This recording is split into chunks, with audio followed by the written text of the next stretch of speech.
suñu gan niñ leen ko doon waxee depuis ci suba Babacar Aba Mbaye la honorable député bokk ci coalition Yewwi Askan Wi ñu ngi lay nuyu di la ziar di la dalal jàmm honorable ma ne soxna Naata maa ngi lay fay di am mbégte dellusiwaat si plateau bi. et di nuyu ñëpp ma fekk.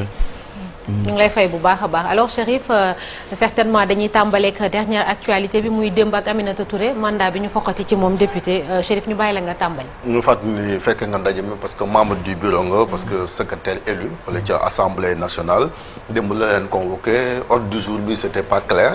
kañ ngeen xam yéen ordre du jour li nga xamante ni moom mooy réunion démb bi. barki démb lañ jot message note bu président assemblée signé. donc ñu jot message ne am nañ réunion du bureau hier à 16h d'ailleurs conséquence bi mu indi mooy que am na suñu benn vice-présidente docteur Nima Goudiaby qui est pharmacienne à Bignona qui a reçu l'information te ne mënul woon ñëw à Dakar pour fekkee daje bi donc on a eu l'information barki démb et ci ordre du jour dañu bind information donc information lañ ci bind bi ñu ñëwee ba si buntu salle bi pour la première fois ñu dem réunion du bureau ñooñu bàyyi leen seen ay téléphone si buntu bi pour ngeen bàyyi ko seen bureau donc c'était une première fois ñu gis ko donc ñu bàyyi suñu téléphone bi ñu duggee ci salle bi ñu indi ordre du jour bi mooy question kaw honorable député Aminata Touré. bàyyi téléphone boobu lan ngeen jàpp ni moom moo tax ñu exiger leen ko te tamit lu tax ngeen nangu ko te bokkul ci li nga xam ne amoon ngeen habitude di ko def. xam nga je pense que ñoom xam nañ li ñu doon def xam nañ doon peut-être que dañ doon bañ ñu informer la presse avant wala au moins échanger am en tout cas lu inédit la woon mais bon. comme président de l'Assemblée moo jël décision boobu ne on laisse les téléphones ñun pour ñun amuñu dara lu ñuy nëbb on est responsable donc duñu nekk réunion bureau assemblée di divulguer information wala di enregistrer la réunion kooku ça va au-delà de nos comportements et de nos valeurs donc bu ñu ñëwee ne bàyyi leen téléphone ñun on a rien à cacher et on va en réunion parce qu'on ne savait pas lan mooy ordre du jour bi ñu duggee ci biir lañ ko door a xam. alors def nañ ko gis nañ ngeen koy naqarlu yéen da ngeen koy naqarlu parce que vous défendez le droit ci principe bi ngeen ko teg wala c'est tout simplement Aminata Touré léegi dafa retourné wu contre Macky Sall ci loolu moom moo tax xaj na ngeen ko ciy jàppale wala. naata dañ koy naqarlu pour deux raisons d'abord parce que c'est une décision illégale. tey article 7 règlement intérieur assemblée ak constitution article 60 dañ ne boo démissionné sa parti mënatoo bu leen neexee ñu ne mënatoo nekk député man soxna naata man taxawu Sénégal laa bokk taxawu Sénégal moom yóbbu assemblée mais taxawu Sénégal du parti.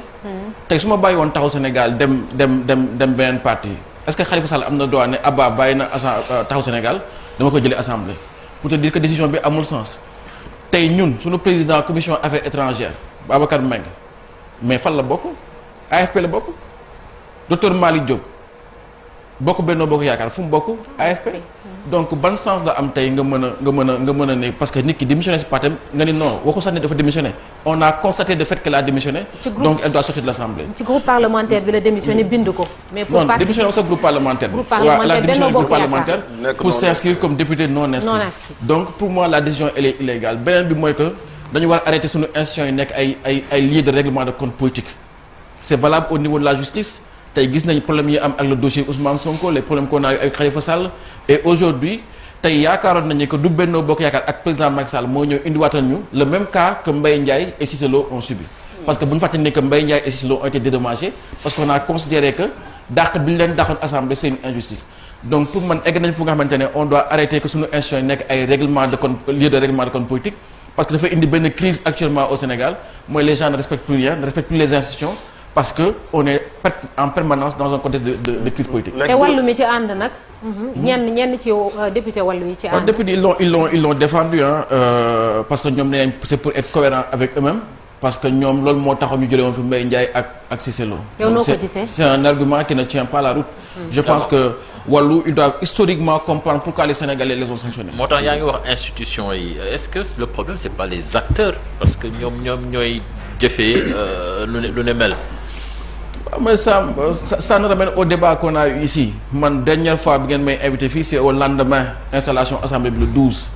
dama ne à la limite il faut savoir ce qu'on veut parce que lii ñu def nii lañ defoon installation assemblée c'est une session d'installation amul président amul dara dañuy toog waxtaan na la ñuy def ba installer assemblée bi ñu ñëw ñu ne ñu parce que crise bii ñu am Mimi Touré moo amoon jour yu installation président de la République dafa amoon benn doute est-ce que Amadou Ba va voter est-ce que Mimi va voter est-ce que si on met Mame Diop mais dañu ñu ne on va installer de force un président ñu ne leen ñun on n'est pas d'accord on ramène la gendarmerie ñu taxaw jàkkaarloo ak ñoom après ñëpp gën waru leen def lii waru leen xeex waru leen dindi ay micro mais il faut savoir ce qu'on veut quand certains se battent pour le respect des normes ñu ne leen non vous en faites trop maintenant tey ñu ne ñu non c'est les acteurs ça peut pas être les acteurs il faut savoir ce qu'on veut et la réflexion elle est transversale pour que ñëpp réfléchir comment faire en sorte que nos institutions soient intangibles ou en tout cas dans l'application des textes qu'on ne puisse pas l'utiliser pour des règlements de compte politique. nan la ñu mën a xaar seen digganteeg wàllu est-ce que la fissure elle est complètement actée on peut le dire officiellement maintenant. non ñun et d'ailleurs bokk na si li nga xamante ne ñun am nañ ay députés yoo xamante ne ay députés yu bokk groupe parlementaire Yewwi Askan Wi et pourtant liste wàllu lañ jàllee biir assemblée. donc pour te dire encore une fois que li ñu def nii. parce que yéen a affaire intercoalition est-ce que loolu moom ça tient toujours. Ouais, mais c'est juste pour te dire que mënoo basé wu ci question appartenance à un parti nga ni parce que kii démissionné ci parti bi ki da nga ko jëlee à l'Assemblée. c'est juste configuration coalition actuellement au Sénégal parce que les coalitions ne sont pas par doctrine ou par idéologie c'est des groupements d'intérêt politique qu'on met en place ou des groupements d'intérêt électoral donc tey dem nañ élection on a mis en place intercoalition mais biñ ñëwee Assemblée wala dafa créer groupe parlementaire avec ses propres réflexions luñ ko war nangul en tant qu'entité en tant que parti man je pense que historiquement c'est bon pour le Sénégal parce que mënuñu ne politique Sénégal yàqu na mën nañu y a plus de formation mënuñu ne y a plus d'école de parti sans pour autant que politique Sénégal delluwaat ci ay bànqaasam mooy les partis historiques qui l'ont formé muy le PDS ou le PS parce que coalition bu mel na Benno Bokk Yaakaar lan mooy danger bi moo dafa nekk benn appareil électoral ne dafay neutraliser l'enjeu politique tey man damay dem campagne Saint-Louis j'ai en face de moi Benno Bokk Yaakaar j'ai en face de moi 10 DG un ministre parce que le PS a donné ça tu as 3 députés day demante ne compétition électorale amatul parce que tu te dis tu as en face de toi un appareil qui est si puissant qui peut faire ce qu'ils veulent. mais gis nga Mamadou Lamine Diallo qui est vice-président quand même qui n'a pas voté. Mamadou Lamine Diallo est un allié de Wallu. donc bu ñu ko joxee poste président lui am na benn liberté bu mën a am pour dire que damay voter lii wala du ma voter lii en fonction de mes convictions mais les acteurs historiques du PDS à savoir Lamine Thiam et le maire Abdoulaye Diop ont décidé de voter pour le texte parce qu'ils disent que c'est ça qu'il faut faire. ci noonu aussi parce que wax nga lu am solo loo xam ne cas de figure la maanaam PDS. ñi àndoon nag Yewwi Askan Wi ci liste départementale te ñu nekk assemblée nationale. ñooñu da ngeen ci wàllu la ne Yewwi lan nekkoon. ñooñu bis bu ñu demee yoon PDS par exemple pour dàq leen est-ce que dina yomb parce que demoon fa au nom du PDS. mais demoon fa au nom du PDS tey am nañ benn vice-présidente Fatou Gueye qui était absente hier heureusement qu'il a eu le réflexe d'écrire parce qu'elle est à l'étranger qui est de Taxawu Sénégal qui a été élu à Pikine parce qu'on a considéré dans l'intercoalition que Pikine. Wallu moo koy diriger Kébémer Wallu moo koy diriger depuis que l'Assemblée a été installée Kébémer il y a un député de Yewwi qui est passé et un député du PDS alors que Lamine Thiam est maire de Kébémer Lamine Thiam est passé sur la liste nationale mais systématiquement le député de Wallu a voté les budgets donc qu'est-ce qu'on doit faire est-ce qu'on doit être contre wala est-ce qu'on doit se battre avec eux non c'est le choix démocratique et foofu la ñu war toll il faut que les acteurs politiques apprennent nangul nit xalaatam waruñu porter divergence politique yi au sein des institutions. mais est-ce que aussi nit ki aussi par principe bu fekkente ne da nga ànd ak ay nit nga dem ba bokkutu leen gis-gis. laataa ñu lay dàq di invoquer ay textes yu ni mel nga jël sa responsabilité demal sa bopp. chacun son choix dégg naa ñuy wax ni que jël exemple ci président Macky Sall mais loolu choix président Macky Sall la mais en tout cas il faut qu'on sépare la question des partis politiques et la question de nos institutions Mimi Touré tey mën na am conflit ak le président de la République wax na ko ba tey nee na tey moom.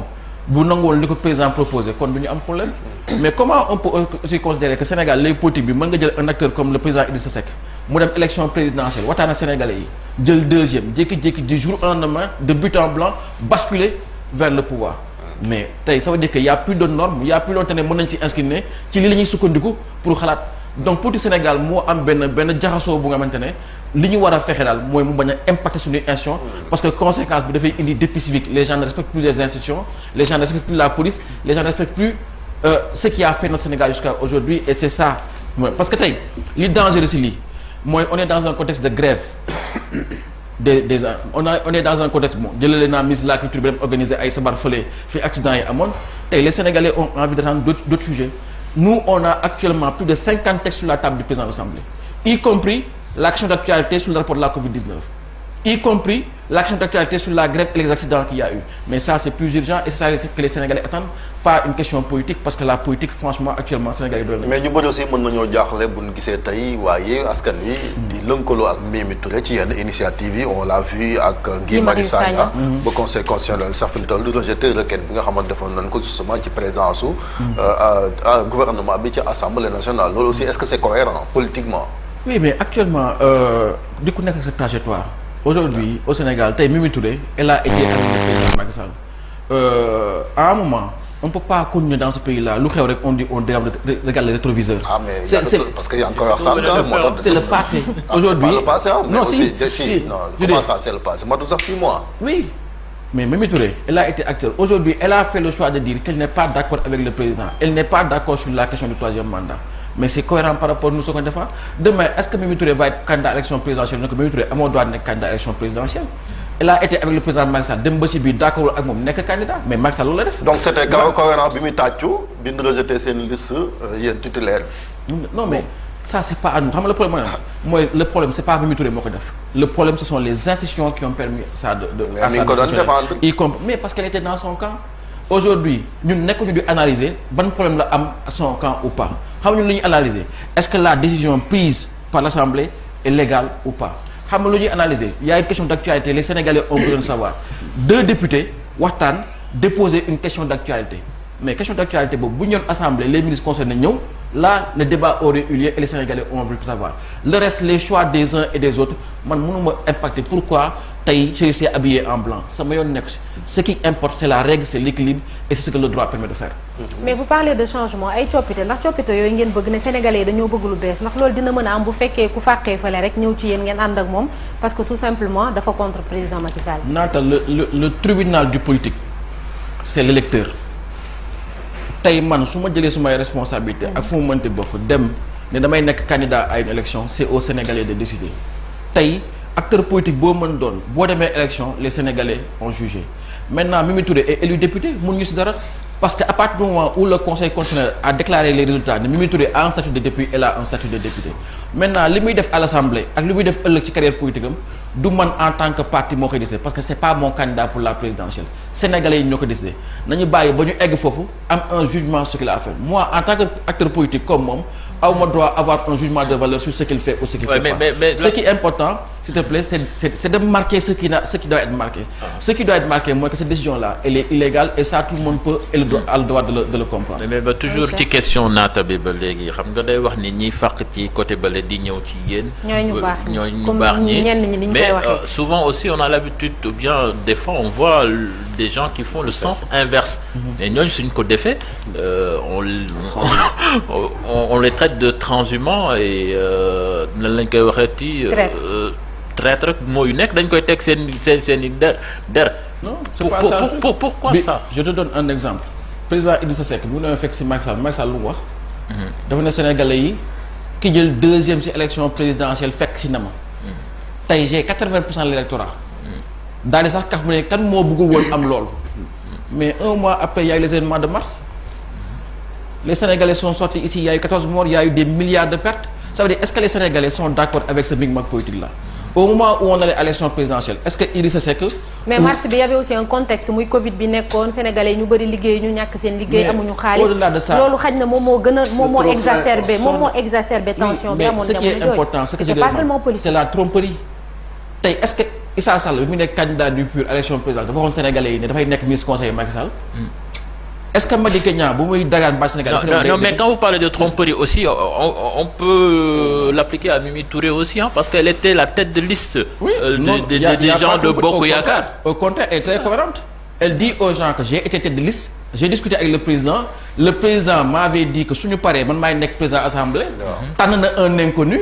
man je suis pas content. mais est-ce que loolu ça peut justifier actuellement mu tegaat ci table bi. li musul wax troisième mandat ba musul ko wax mais non ça veut dire que xam nga tey dama jël benn exemple tey benn journaliste mën a nekk fii amul lu ko doy amul lu ko neex mu génn créer sa wala def wala wax donc ça veut dire que nit ñi ils ont le choix d'exprimer ce qu'ils sont d'accord ou pas c'est la démocratie. il faut reconnaître ça elle a un problème dans son parti mais les gens acceptent le combat politique mais PS à un moment.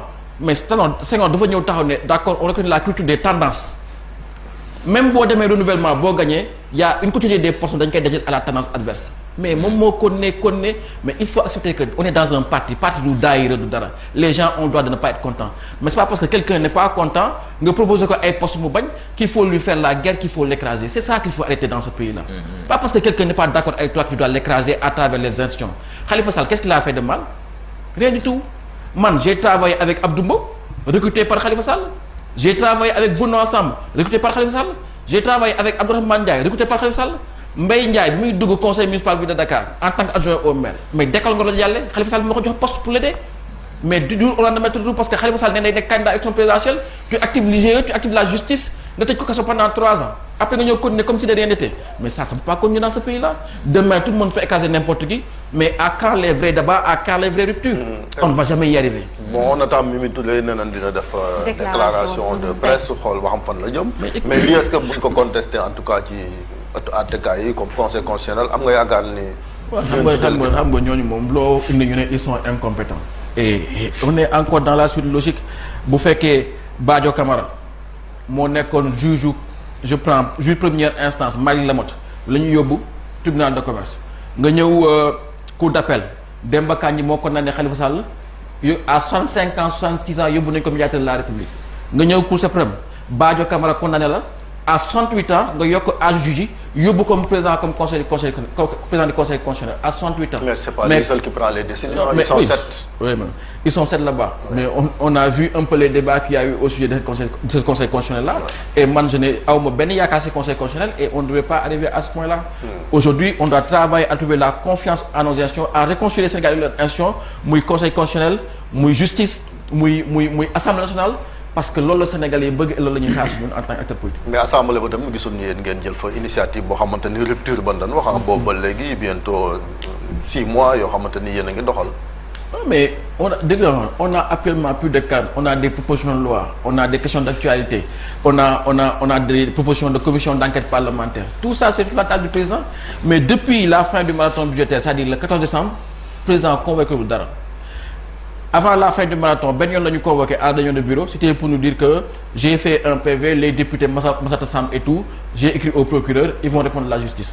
Résultat des courses malgré tous les efforts qu'on a fait malgré tout ce qu'on a fait et même il y a une requête du groupe parlementaire Yewwi Askan Wi concernant Massata Samb et Mamadou Niang ils ont été condamnés à 6 mois de prison ferme. Et aujourd'hui oui il reste pas le député. Aujourd'hui il nous reconvoque 1 mois après non pas pour nous parler de tout ce qu'on a déposé mais pour nous faire passer en urgence l'éviction de Mimi Touré ça veut dire que ñoom nekk ñu Assemblée nationale on est dans une forme de Macky Sall moo fa teg président bu ko neex un président boo tee bu ko nee sëqatal mu sëqat bu ko nee yóoxul mu yóoxul et il n'est là que pour faire président moom li ñu wane aussi mooy yéen wéggu leen président bi assemblée maanaam buy ñëw du ngeen sax jóg jox ko orma institution bi parce que conséquence bi mu ngi nii mooy li ma la wax bi ma fi mujjee ñëw fii lu nekk dal nga ko wax waa yii leen li ngay def ni on se battait ñu ngi doon aussi acte waaw mais justement ñun on se battait parce que assemblée c'est là-bas où on vote les lois donc c'est le lieu où on doit respecter la réglementation quand on ne respecte pas la réglementation mais conséquence bi lay indi et tey lii ngeen di gis nii yëpp c'est la conséquence de ce jour-là. léegi honorable lan mooy position coalition bi sinon la vôtre ci Ousmane Sonko bi ñu nar a yóbbu procès ak sa déclaration de dimanche dernier. waaw mais Ousmane Sonko mooy li may wax rek on est un peu parce que tey bu benn acteur politique. demee ba am position boobu c'est parce que dafa am ñu ci jaar tey Sénégalais yëpp reconnaître ne fi Karim Wade jaar Sénégalais yëpp xam nañu fi Khalifa Sall jaar. Le procès Khalifa Sall sur le plan juridique a été le procès le plus expéditif de l'histoire du Sénégal. Et au bout, il a été condamné à 5 ans de prison. Aujourd'hui, Ousmane Sonko c'est ce qu'il attend. Ce qu'il attend, mooy ñu fexe ba mu du mën nekk candidat à l'élection présidentielle. Mais est-ce que dafay toog accepter que passivement ñu def ko comme ni ñu def Khalifa Sall mais dafay xeex te dafa dugg logique gu xeex. mais xeex bi aussi est-ce que discours bi aussi c'est pas du discours bu musclé ba mu ëpp parce que boo demee ba di wax ne bakkanu Macky Sall wala suma bakkan ñeneen de l'autre côté également di wax ne ñoom pare nañu seen ay càngaay ak lu ñu mel est-ce que discours bi foofu la war a jëm ci jamono ji ñu toll. li ma waxoon fii ba ma fi mujjee ñëw laa fi waxaat man sama gëm-gëm laay wax. sama gëm-gëm mooy que il faut que ñu yaakaar ne que réew mi rafetal wala wax lu neex wala convenance moo koy changer non réew moo gis. bu def changement non indiwul fitna. C'est-à-dire bu fekkee da ngeen bëgg waxtaan ak président Ousmane Sonko il faut aussi que ñu am courage wax dëgg président Macky Sall am na loo xamante ne mënul ko ne Ousmane Sonko aujourd'hui il a 48 ans dañ ko dàq postam liggéeyukaayam pour engagement politique muy dugg ci politique à 48 ans nga bëgg freiner carrière politique am mais au nom de quoi mais dafay xeex.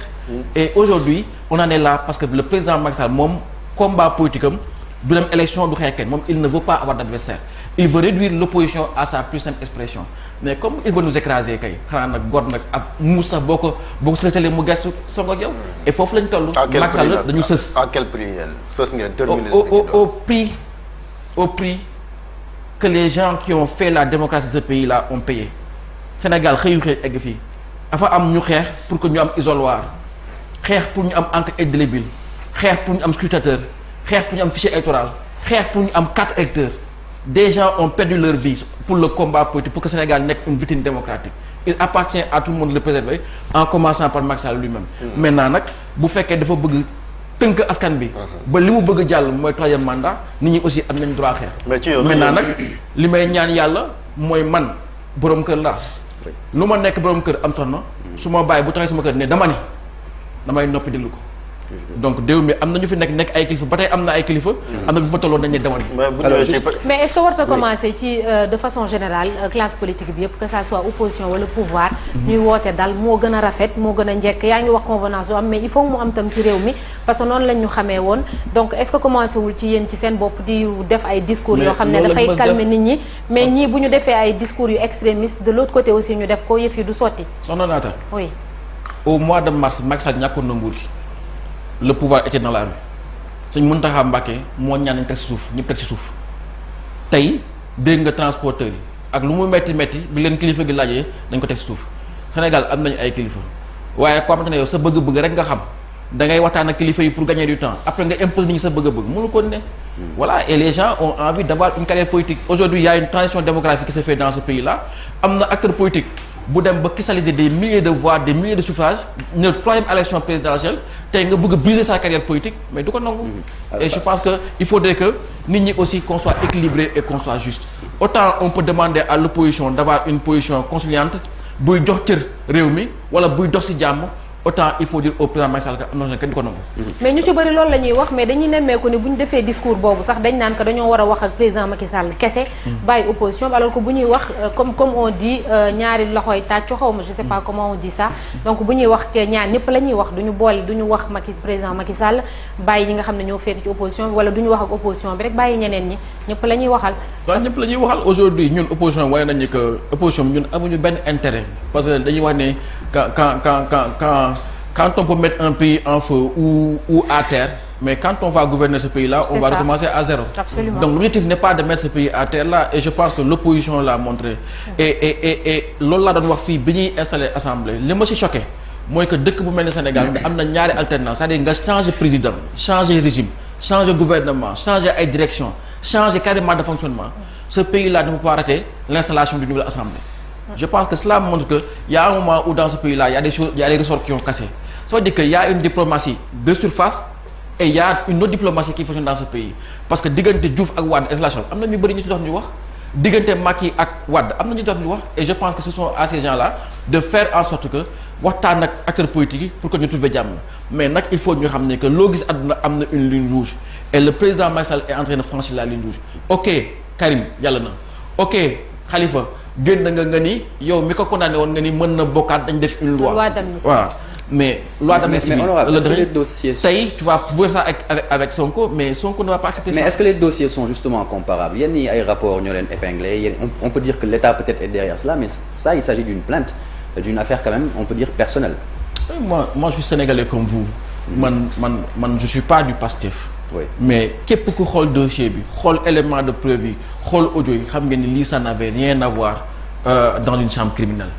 Aujourd'hui ñoom ils ont pris la responsabilité d'amener ce dossier-là dans une chambre criminelle mais il faut que dans un pays bu fekkee un président de la République parce que Macky Sall moo fi mos toog télé tout le monde l'a vu mu ne yenn saa yi moom il est garant de la sécurité du pays yenn saa yi bu ñu ko indee benn dossier bu concerné benn kilifa mu xam ne lii day yëngal réew mi mais il a le devoir de l'arrêter surtout un dossier aussi vide. Vous pensez que pour l'histoire est-ce que c'est un dossier on ne connaît pas le contenu de l'ordonnance du juge pour xam ndax ñu ñëpp ay borom xel lañu. ñu ñëpp ay borom xel lañu. am na ko moom Sonko ak avocat. Tu me dis tey Khalifa Sall ça a été épinglé par un rapport. D'accord. Qui n'a pas nié les faits non plus Khalifa. Voilà, je veux pas refaire ce débat-là. Mais rapport Cour des comptes bi génn qui est extrêmement beaucoup plus grave en termes de procédure, en termes de conséquences. Waxuma sax détournement yi am ci ministère yi. Mais le comportement du ministère des Finances avec des paiements qui ont été faits par nga fay ay location bureau qui n'ont rien à voir avec la Covid. Mais qu'est-ce que le gouvernement va faire par rapport à cela? On peut croire que c'est l'État qui est derrière, mais bii c'est benn nit en privé moo dem déposer ji plainte. Est-ce qu'on peut dire que directement c'est vraiment la responsabilité du président qui est engagée? Attention. Parce que dans ce pays-là, on a criminalisé le viol. Et bi ñuy voté loi criminalisation viol, tout le monde a à juste titre qu'on criminalise le viol. Oui, je ne suis pas contre. Oui. Mais attention, parce que n'importe quelle femme peut sortir accuser un homme de viol.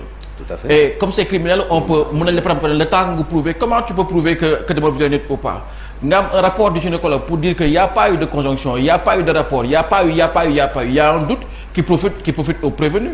Donc partant de là, sama conception mooy que ce dossier-là n'aurait jamais dû arriver au niveau de l'Assemblée présidentielle bi. Dernière question, Khalifa Sall, je suppose que c'est votre candidat am na yéene bokk ci élection yi, mais bokkam aussi ba léegi c'est suspendu à une décision presque de Macky Sall parce que bu joxoon ndigal assemblée wala majorité am ñu voté amnistie, est-ce que dina mën a bokk? Temps yi sax mi ngi def ay tournée, yéen a ngi def tournée, yaa ngi ànd ak moom ci caravane yi. Oui, gis nga Chérif, on ne peut pas vouloir une chose et son contraire. Man li ma gëm mooy politique Sénégal foog ñu stabiliser institution yi et ay nit bi mel na Khalifa Sall tey dafa même bu dul nekk président mais dem si yàlla Ousmane Sonko politique na ba bàyyi ba génn fi te nekkul président. Ousmane Tanor Dieng président Moustapha Niasse politique na ba bàyyi toog léegi nekkul président. Pourquoi l'obsession d'être président? Je pense que Khalifa Sall ak âge am ak background politique am su fekkee Yewwi a pu être aussi stable. ay ñu mel na Aïda Mbodj ay ñu mel na Khalifa Sall ñoo ànd ak une nouvelle génération muy les Déthié Fall les Sonko pour trouver une coalition aussi équilibrée dans la gouvernance du pays fi ñu jëm ak génération yi ñu yor il est important qu'on ait des hommes d'expérience. kon am ngeen plan B wala. non mais eggaguñu foofu ñun le plus important mooy que on va se battre pour que li ñu yor suñu loxo muy les militants de Taxawu la base de Taxawu ak une frange importante du parti socialiste qui nous rejoint de plus en plus aujourd'hui c'est lu war a impacter ci élection yi la buñ ci eggee bokk ak ñàkk bokk li gën a am solo mooy Sénégal de demain se fera pas ensemble. amnistie bi nag moom contrôle. amnistie bi ministre bi ñëwee assemblée laaj nañ ko. bi mu ñëwee commission dañ ko laaj mu ne moom jël na amnistie dafa liggéey na ci amnistie ak modification code électoral jox na ko président bi ñëwee en plénière ñu laaj ko mu ne le président va vers une amnistie là nag beneen coow la. non xam nga PDS moom ils sont contre une amnistie pour Karim mais yéen pour Taxawu moom. vous n'êtes pas contre non c'est pas question qu'on n'est pas contre. parce que il faut que. yéen a ji quoi xam nga c'est vrai que. waaw mais est-ce que am ngeen yéen a ji bëgg ngeen di def ko mënuma taxaw fii ne d'accord ma ci traitement bi ñu bëgg def rapport Cour des comptes nga bëgg ma indil amnistie les faits tous les délits financiers sur les 20 dernières années. nga ne mën naa ko voter. donc tout dépend du contenu. ce sera un crime contre le pays. merci beaucoup honorable député Babacar Abba Mbaye bokk ci Yewwi Askan Wi ñu ngi lay sant di la gërëm bu baax a baax. bonne journée merci au revoir dañuy jàll ci leneen muy xët wu njëkk L'Observateur ak Record.